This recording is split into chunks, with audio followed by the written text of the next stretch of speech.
¿Qué tal, amigos televidentes? Soy Coralía Torres y les doy la bienvenida a una nueva emisión del Informativo de la Salud. Hoy abordaremos temas importantes para toda la familia, como es el duelo por pérdidas y qué es la dependencia emocional. Además, un reportaje sobre la celiaquía y el método de ejercicio conocido como Pilates. Quédese con nosotros en el Informativo de la Salud. Aquí iniciamos.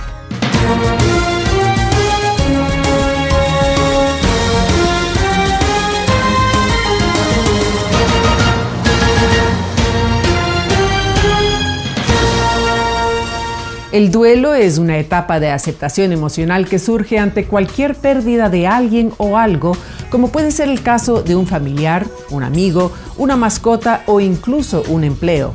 Aunque cada pérdida y cada persona tiene su propio proceso, en la mayoría de los casos implica un estado de luto mental que, si se prolonga en el tiempo, puede convertirse en lo que se conoce como un duelo complicado o patológico. Les informamos más al respecto a continuación. En algún momento de nuestras vidas enfrentamos una fase de luto o duelo y con frecuencia es algo de lo que nos cuesta hablar. Es el caso de Iván, quien nos pidió proteger su identidad. Tras meses de haber perdido a una de sus hermanas por complicaciones con el COVID-19, aún el dolor sigue latente. Se siente culpable pues contrajo el virus durante un viaje que hizo y sin saberlo contagió a varios integrantes de su familia. Vinieron aproximadamente 8 o 9 miembros de la familia a recibirme y le contagié a mi hermana mayor. Lastimosamente ella se contagió de COVID y en un proceso de unos 10 a 12 días falleció. Procuro no toparlo. De hecho, ahorita usted está removiendo fibras muy fuertes adentro de mí. Evita recordar lo que sucedió y para él es una forma de seguir adelante. Pero, ¿es la mejor alternativa? El doctor Diego Utreras, especialista en orientación y terapia familiar, nos explica que cada sujeto adopta el modo que le permita lidiar con ese dolor. Tenemos que entender que el ser humano no está diseñado para el dolor. Por eso es difícil cualquier tipo de aceptación. Entonces la persona evade seguir sufriendo para también evitar el sentimiento de culpa que está generando. Solamente la persona que vive la experiencia del dolor es la que realmente tiene que procesar esto. Mas, sin embargo, los duelos por pérdida no están estrictamente relacionados con la muerte de un familiar. De hecho, hay 3 tipos de pérdida que todo ser humano experimenta en cualquier momento de su vida: amor, significado y sentido de pertenencia, es decir, una causa y efecto. En la pérdida de amor todos vivimos, ¿no es cierto? En algún momento nos enamoramos y no funcionó. Entonces hay un dolor profundo, gente que queda muy impactada por una pérdida de afecto. La segunda es la pérdida de significado. Por ejemplo, la salud, los logros. Hay gente que no se gradúa de la universidad, hay gente que pierde un trabajo excelente. El sueño de tal vez tener una empresa en esta época que hemos vivido tan dura, hay miles de empresas que se han cerrado, pérdida de trabajos, los estudiantes no están yendo a la universidad, están en casa encerrados, los adolescentes, las esposas, los esposos están en teletrabajo, muchas cosas que pierden esa libertad, que es el sentido de seguridad, ¿no es cierto? Las finanzas, la economía, todos estos elementos están provocando, hago énfasis, elementos de reacción afectiva y emocional. Durante estos procesos, independientemente de cuál haya sido la pérdida que se experimentó, la reacción viene acompañada de cambios en el comportamiento de la persona. En general vamos a tener un pequeño proceso, como decía, normal, natural, de tristeza. En todo esto podemos entender un estado de ánimo bastante deprimido, un poquito bajo, una apatía, una pereza, falta de energía para acometer las actividades, tareas del día. La parte de ansiedad pues, nos llevaría un poco ya a cosas más internalizantes, del tipo preocupaciones, estar pensando muchas veces en esa persona, las consecuencias que va a implicar vivir sin ella, un poco en esa línea. Mientras más cerca estamos o más apegados en términos, estamos a las cosas, digamos, materiales, es mucho más doloroso. Si yo estoy bien apegado, por ejemplo, a mi vehículo, porque es mi medio de trabajo, de movilización, y se me roban, la cosa es bien fuerte. En el sentido de apego, y en el otro lado también el sentido de afecto. Por ejemplo, si mi relación con papá es muy fuerte y papá muere o fallece, el proceso posiblemente durará más largo. Hay personas que hemos tratado, por ejemplo, que se fallece o muere un perrito o una mascota, y es terrible. La persona puede llegar a enloquecer, puede la persona llegar a violentarse, a vivir con ira, con sentimientos de culpa. Los duelos incluyen fases que afronta el sujeto. El primero, el shock, cuando el evento ocurre. El segundo, la ira y depresión. Letargo, cuando se genera una aparente calma. La negociación, en donde se intenta entender que lo que perdimos ya no está. Y finalmente la aceptación y un nuevo estilo de vida. De esto también es muy importante lo que se llama resiliencia. O sea, es la capacidad que tiene el ser humano de levantarse en situaciones de pérdida, de dolor, de angustia, de crisis. Todos estos elementos ayudan especialmente cuando hablamos, cuando abrimos el corazón. Es decirle a la gente, llora. Es decir a la gente, ya, está bien. Tienes enojo, enójate, pero no vivas enojado. Tienes tristeza profunda, llora, pero no vivas llorando. O sea, hay que darnos también, el ser humano necesitamos un tiempo hasta de soledad. Es preciso entender que estos episodios pueden tardar días, meses o años. Dependerá de las condiciones en las que se originó esa pérdida y cuán importante fue. En general, un periodo de unas 2 semanas a 4, algo más. Como cabe recordar, es súper importante tener en cuenta que el proceso de duelo es individual, personal para cada persona y no va a tener una adaptación similar a otra. Pero en general ese periodo de unas 2 a 4 semanas nos dice bastante un poco de cómo va a ser la adaptación a la pérdida, el manejo que va a hacer la persona, y es en ese momento donde tenemos que empezar a valorar si es necesario la intervención, la ayuda. ¿Cuándo acudir a un especialista? Cuando, por ejemplo, los eventos son de lo que significa el dolor, porque hay diferentes tipos de dolor, ¿no? Hay un dolor reprimido. Las personas muchas veces niegan lo que está sucediendo. Ya me pasó, ya a mí no me pasa nada, todo está bien. Hay el otro dolor solitario, que llora solo, que no abre el corazón con nadie, ni los pensamientos, ni los sentimientos. Hay el dolor aislado, sí, que es una participación mínima. Por ejemplo, voy a un duelo y cierro, pero no proceso. Hay un dolor intelectualizado, el evento lo racionalizo. Así es la vida, ¿qué más nos toca? Te toca vivir así, ya va a pasar. Hay el dolor invertido, cuando nosotros minimizamos las cosas y no queremos sufrir. Y el dolor inmortalizado es la incapacidad de aceptar la pérdida. Evitando el traer recuerdos. Creo que usted se da cuenta ahorita al momento de que me está entrevistando, que está ingresando en parte de mí en áreas que no deben ser topadas. Yo pienso que el duelo también es mirar una página, guardarlo con respeto, con mucho amor.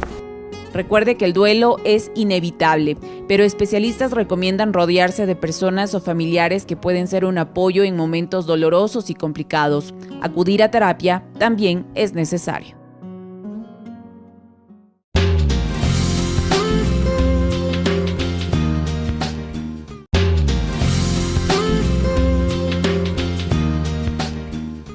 La dependencia emocional es un estado psicológico que tiene lugar en las relaciones personales, ya sea familiares, de pareja o de amistad, donde se siente un gran malestar cuando se aleja de la persona en quien se centra la dependencia. Afecta a muchas personas, aunque la mayoría no está consciente de ello.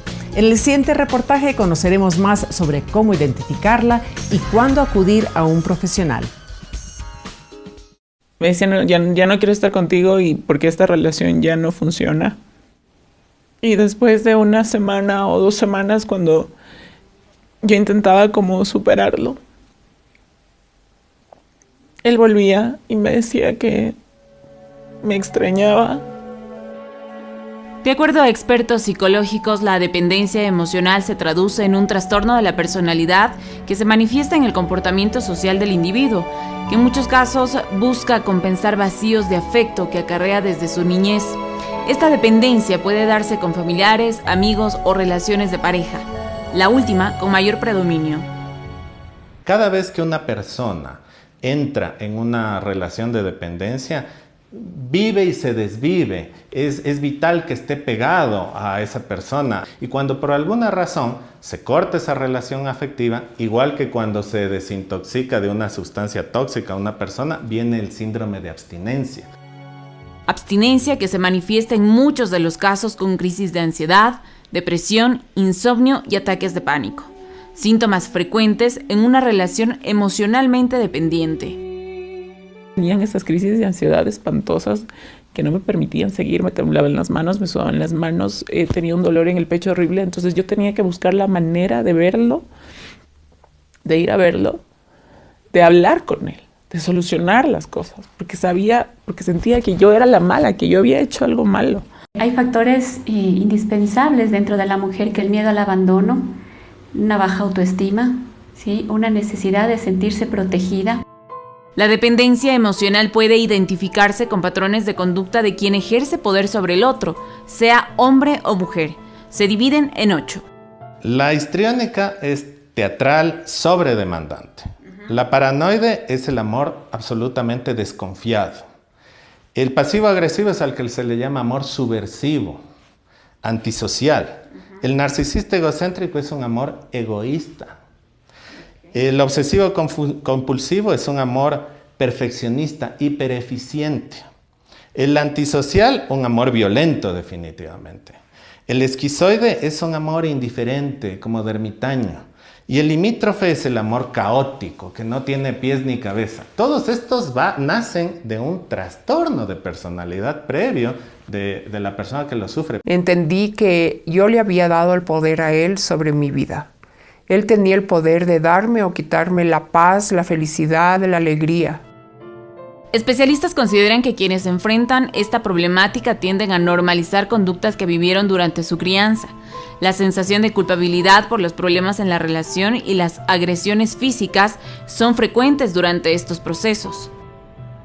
Desde la primera infancia, que son los primeros años de vida, la persona, en este caso la mujer, ha mirado que su mamá ha tolerado maltrato físico, psicológico, palabras fuertes, infidelidades. Empezamos a normalizar, a mirar que eso es común y que si mamá no ha logrado poner un límite, entonces la mujer en lo posterior va a permanecer con este tipo de conductas, de comportamientos y patrones. ¿Hubo agresiones físicas y psicológicas en algún momento? Hubo violencia porque él no le gustaba que yo le reclame, el tacharme de loca, porque yo siempre callé, le guardé las espaldas, que yo soy la que hago problemas, que yo veo cosas donde no hay. Me hacía sentir como la peor persona del mundo y el único que podía quererme así, porque yo no era buena persona para el resto de personas. El chantaje y la manipulación también se consideran parte de esta problemática. Aunque se habla de una mayor vulnerabilidad de mujeres que afrontan esta situación, los hombres no están exentos de ella. Preguntamos en las calles y esto nos dijeron. Me rasguñaba y me mordía y me pateaba y me trataba mal, así súper denso. Trataba de comprar mi amor, es como que ya sé que estuve mal, pero no quiero que me dejes, así que te doy $100. Se contradecía mucho en la relación. Yo no podía tener amistades, pero ella sí podía tener.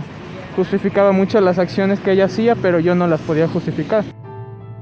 Desde la academia se propone que se implementen encuestas que permitan generar medidas de prevención en contra de la dependencia emocional y otros factores que inciden negativamente en la salud mental de las personas y complementarlo con grupos de apoyo que son escasos en Ecuador. Los cuidados preventivos de salud mental dejan mucho que desear. Entonces las personas no están acostumbradas a hablar con su terapeuta de cabecera o con su médico de cabecera sobre temas emocionales, lo cual sería muy útil para prevenir que estos desórdenes de mala adaptación o desadaptación transiten hacia problemas mucho más severos y se cronifiquen.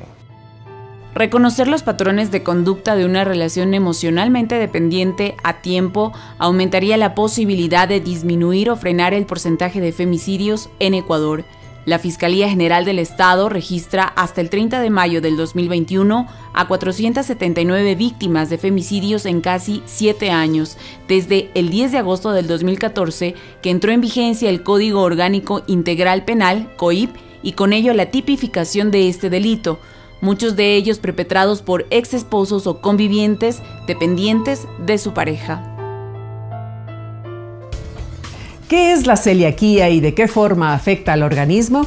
Esta enfermedad, también llamada enteropatía sensible al gluten, es una reacción del sistema inmunitario al consumo de gluten, una proteína que se encuentra en el trigo, la cebada, el centeno y a veces en la avena. Si no se la trata a tiempo, podría derivar en complicaciones graves. Precisamente en el siguiente reportaje les informamos cómo identificarla y su tratamiento.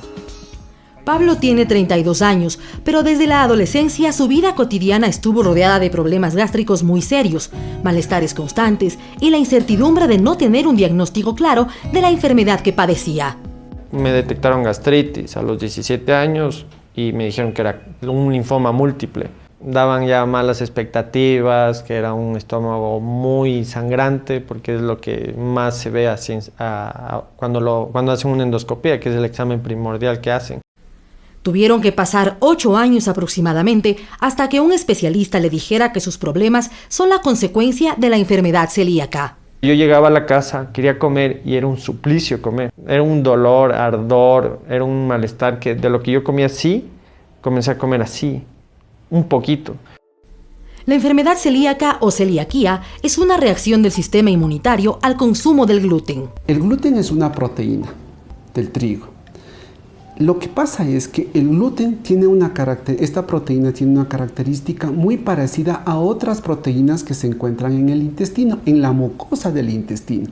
Esta es una enfermedad que ha sido llamada camaleónica porque tiene una gran variedad, un abanico de síntomas, lo mismo que le hace muy difícil de diagnosticarla porque muchos de estos síntomas se comparten con otro tipo de enfermedades gastrointestinales. La celiaquía no tiene cura y la única forma de aliviar la sintomatología es restringiendo el consumo de alimentos que tengan gluten. Que en este caso principalmente son el trigo, la cebada y el centeno. Por lo tanto, todos los alimentos que puedan contener cualquiera de este grupo de alimentos es mejor evitarlo. Hay que tomar en cuenta también cuando buscamos alimentos que ya están procesados, que tienen varios ingredientes, revisar que no contenga gluten, ya que por muchas situaciones puede haber una contaminación cruzada de esta proteína, como en muchos casos es la avena. Esta enfermedad tiene una característica que tiene una transmisión de tipo hereditaria, pero no se transmite necesariamente la enfermedad, sino lo que se transmite es el carácter de intolerancia a esta sustancia, a esta proteína del trigo. Es una enfermedad producida por un agente tóxico a la mucosa del intestino delgado.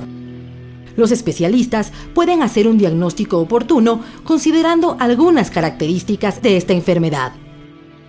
Si es que esta intolerancia o esta enfermedad, que ya es la celiaquía, empieza desde muy pequeños, sí, hay una deficiencia de crecimiento, no tienen una estatura adecuada a su edad, por lo tanto sí puede haber una deficiencia en esto. Y si es que ha pasado ya mucho tiempo, también seguro vamos a tener deficiencias de vitaminas, de minerales como el calcio, el hierro, que pueden afectar en su desarrollo normal, en su crecimiento normal y que puede afectarnos también en la adultez. A más de los hallazgos clínicos, es a través de los estudios en sangre, que son los estudios serológicos. Ahí tenemos los anticuerpos antigliadina, antiendomicio, antitransglutaminasa. Si estos marcadores nos salen positivos, más un resultado de biopsia en los que indique infiltración por linfocitos, así como también atrofia de la mucosa intestinal, pues ya nos da el cuadro, tanto clínico, serológico e histológico, compatibles con una enfermedad celíaca. Actualmente existen opciones en el mercado para que las personas celíacas puedan consumir productos sin gluten. Hacernos pan con harina de quinoa, con harina de almendras, con harina de plátano incluso, poder hacer otro tipo de variedades en esta cuestión, en lo que son la pasta. Hay pastas que ya vienen de quinoa, de lenteja. Cuando recién empezamos con este tratamiento es importante tener una alimentación antiinflamatoria y los alimentos que Se los conoce más por lo antiinflamatorios que son las frutas y los vegetales que tienen que estar de ley en nuestra alimentación diaria. La vida para una persona con celiaquía no tiene por qué ser difícil. Un seguimiento regular con un profesional de la salud y las recomendaciones de los especialistas en nutrición y gastronomía le permitirán llevar un estilo de vida saludable a plenitud.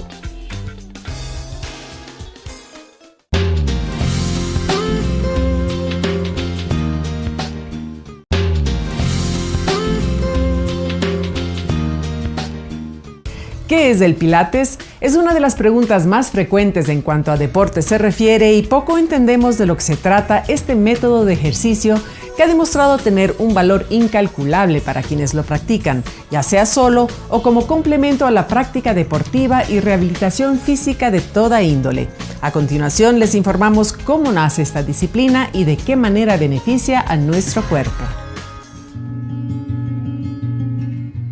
Apareció por primera vez a principios del siglo XX. Su nombre se debe al alemán Joseph Pilates, creador del método. Se trata de un entrenamiento físico y mental al que Pilates llamó inicialmente contrología, por primar el control de la mente sobre el cuerpo. Pilates sufría desde pequeño asma, raquitismo y fiebre reumática, por lo que buscó la forma de aliviar sus dolencias con el ejercicio, desarrollando varias técnicas basadas en estiramiento, fortalecimiento y equilibrio del cuerpo, que en conjunto forman este método. Combinó además su conocimiento en especialidades como gimnasia o traumatología. Como un espirómetro. Adriana García, instructora de Pilates desde hace 21 años, nos explica cómo funciona esta disciplina. Trabaja básicamente el core, que son los abdominales y los músculos pélvicos, y a partir de ahí esto es como un centro de energía que genera todo el resto del movimiento. El trabajo es completamente sin impacto. Es un tipo de ejercicio que mientras más lento se haga, más efectivo y más difícil es. Es decir, no es un trabajo cardio. Esta práctica se enfoca también en el trabajo de la corrección postural y una adecuada respiración diafragmática.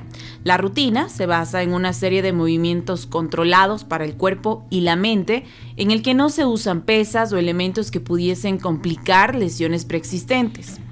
Los ejercicios se los ejecuta sobre una silla, un trapecio o en el suelo sobre una colchoneta, equipos desarrollados por el mismo Pilates.